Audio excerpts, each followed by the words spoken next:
In the year 2000, Saddam Hussein did something that Muslim leaders have been dreaming about ever since. He stopped selling Iraqi oil in US dollars, switched to euros, got full approval from the United Nations, and executed it successfully for 2 whole years.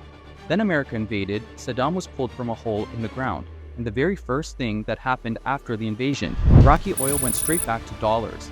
Now, was that a coincidence, or did challenging the dollar sign his death warrant? That question has never been honestly answered.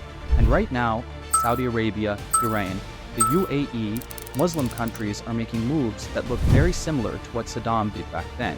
Before you can understand what those moves really mean, you need to understand one thing that almost every news channel in the world gets completely wrong.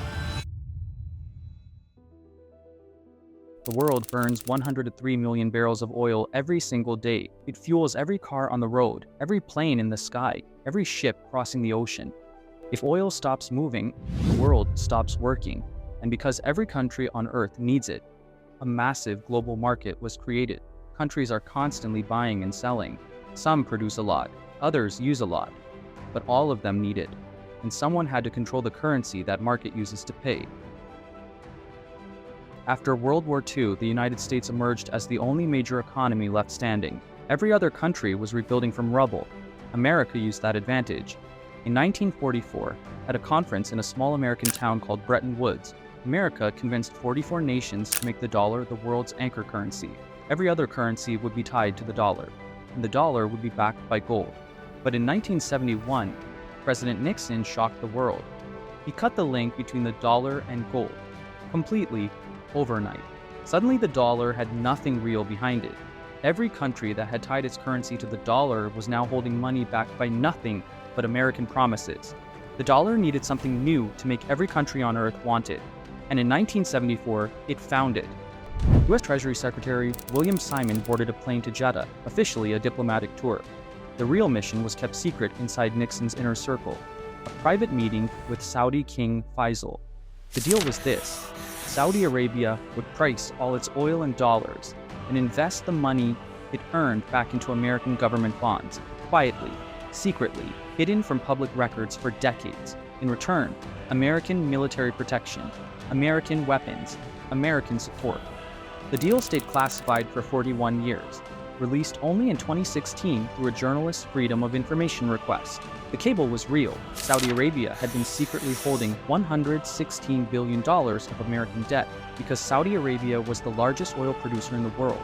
Every other major producer followed.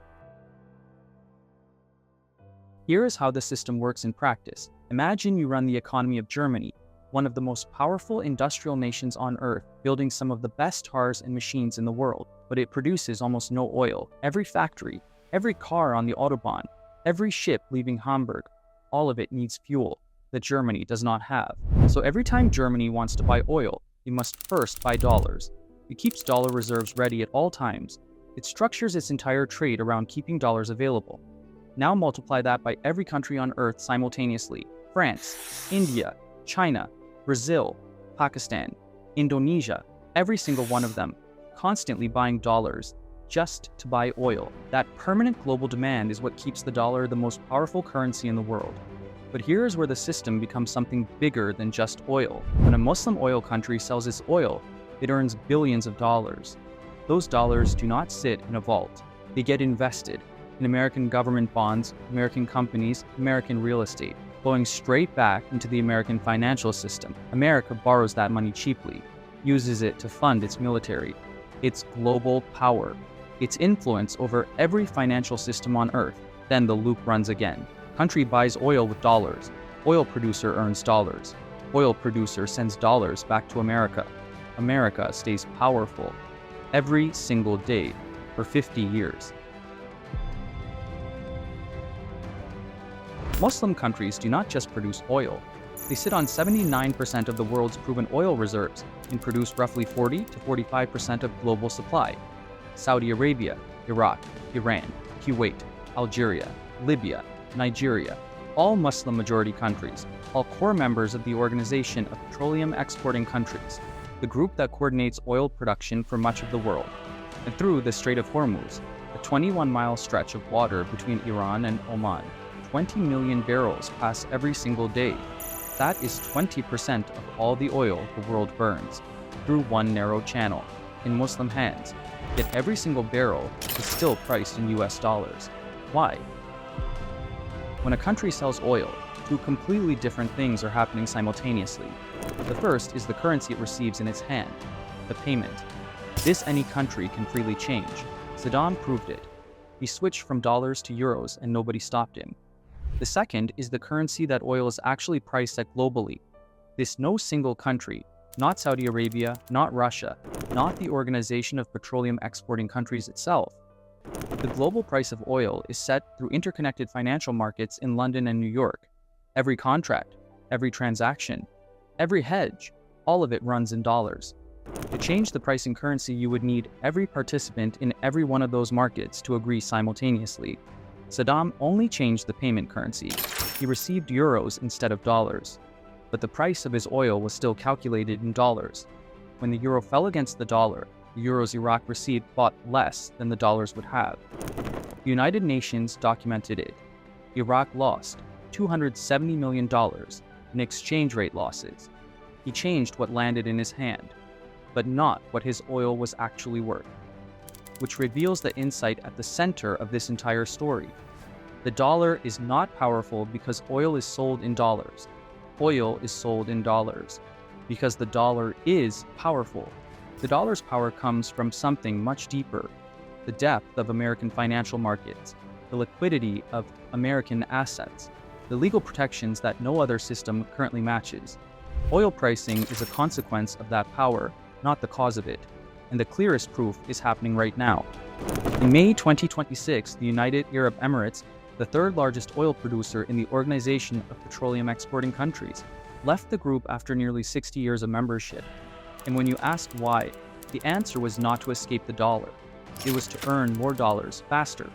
The UAE left because a production quota was limiting how much oil it could sell. By leaving, it can produce more, sell more, and earn more dollars without restriction. The UAE did not break away from the dollar system. It restructured its position to compete more aggressively inside it. Not because America forced them, but because the dollar is the only currency offering deep markets, liquid assets, and strong legal protections. So what is actually happening? Saudi Arabia did not renew its dollar oil commitment in 2024. Iran sells 90% of its oil to China in a different currency. Around 15 to 20% of global oil trade now settles outside the dollar. And the dollar's share of global central bank reserves has fallen from 71% in 1999 to 57% today. The system is cracking, not collapsing, cracking. And here's the honest answer to the question this video opened with. If Muslim countries stopped selling oil in dollars tomorrow, the dollar would not collapse. Its power does not rest on oil pricing.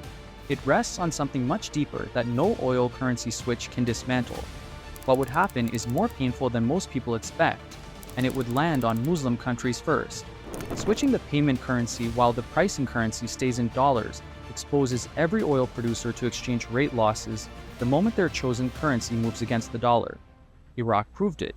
$270 million gone. And switching to the Chinese yuan does not solve this. The yuan comes with strict capital controls, political risk, and restrictions on how freely money can move. Replacing dollar dependency with yuan dependency is renting from a different landlord, one with fewer protections and more conditions attached. This is why Muslim countries do not stop selling oil in dollars, not because America forces them, not because they fear invasion, but because the dollar earns them more than any alternative currently available. The switching costs them before it costs anyone else. The real question is not how to escape the dollar overnight. It is whether Muslim countries will use the window that the current slow shift is creating to build the financial institutions, the sovereign funds, and the economic alternatives strong enough to make the dollar genuinely optional. Because that window is open right now, and it will not stay open forever. We started Muslim Economics because this conversation needed to happen. Every Sunday, we will be back with a new investigation, deeper, sharper, and more surprising than the last. Subscribe and grow with us from day one. Thank you for watching.